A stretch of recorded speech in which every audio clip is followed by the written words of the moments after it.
Okay, so let's talk about what we look at in politics today. So there's some really cool studies where it basically shows, back in, the 70s where the two political parties kind of had some overlap. And then, 80s, 90s, 2000s today, like we started having this shift, right? It got bigger and bigger. And so the two parties have siloed from the historical overlaps, right? So this classic little purple section, we were like, I can be purple. Well, that used to be a little bit more back here. So obviously that is happening less in today. So one of the things that doesn't really get talked about, though, in graphical form, we talk about it, but we don't see it graphically. And I think it's just because I haven't either seen it or I haven't been able to find it. But it's the voices. So if you take these same curves, put them on the top, and then understand why is this happening, I think it's because, polarization, its definition, right? Why is polarization happening? Well, it's a pull. And so if you have the top half of the graph here, understanding where the parties are, that is an average distribution of, how many people have a viewpoint that is approximately here in this party, how many people have a total approximation here, right? This is where the majority of people are in these parties, right? That's where the majority of people actually are. Do you hear these people? No. What is actually happening is the minority of people are in this section, and if you follow them down, the minority of these people are the loudest, right?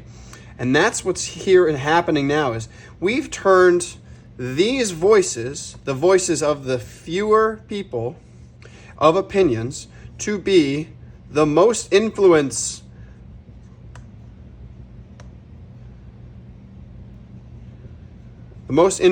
right? God forbid I think about how to spell influential.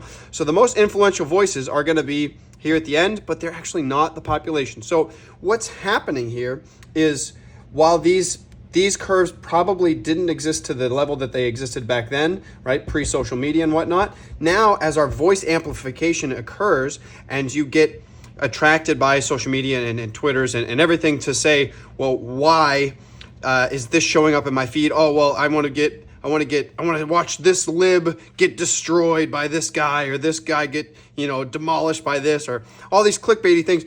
We have turned the political world into political reality, but it's not reality. It's political reality television, okay? This is fake BS, actually what's happening in the world. Because the reality is still, the majority of people still have you actually speak with people, and you are not going to hear these people unless you realize that you're only seeking out the loudest voices.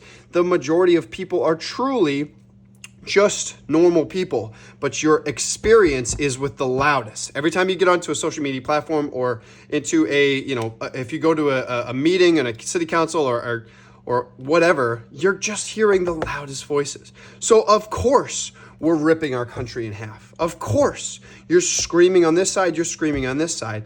You're not actually talking about it. Not only that, but now you've already, by the definition of this, we've turned this into a two-dimensional thing, right? Two-dimensional is trash. Everything about this is garbage. Now we've started to create some of these ladder programs where we're talking about like these quadrants and which way these overall go, right? This is a little bit more reality, right? But truthfully, what we need to get into is a dimensional politics, right? Where we can actually say we're in these wildly different spaces overall, and as a country where we fit into these dimensional blobs is going to be a bit more complicated, and the blob is more of a reality than especially these influential, loud, obnoxious voices that are occurring.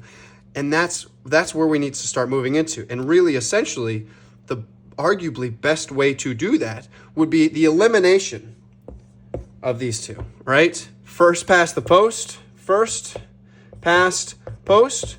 That's the two-party political system. Hot garbage, right? First past the post doesn't work. It yields two political parties. So essentially, your best solution is already starting right now. There are states right now where we're starting to do voting where we're doing ranked choice voting. Ranked choice voting is your solution to mitigate the risks of this continuing before we reach this, which essentially is a fracture of our country. And our fracture, to realize that our recent State of the Union ended with saying, how is the Union? Well, the Union is strong. No, it's not. The union is fractured. The union is broken because we are hearing these at the top. In reality, that is actually making it to the reality of people who actually cared about politics before 2016. The people who were classic Republicans and classic Democrats. There was a boringness to politics. That was socially acceptable. Now, it is not socially acceptable. Everything in politics needs to be political reality television, and that's hot garbage, right?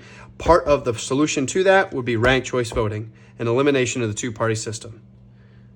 F the two parties.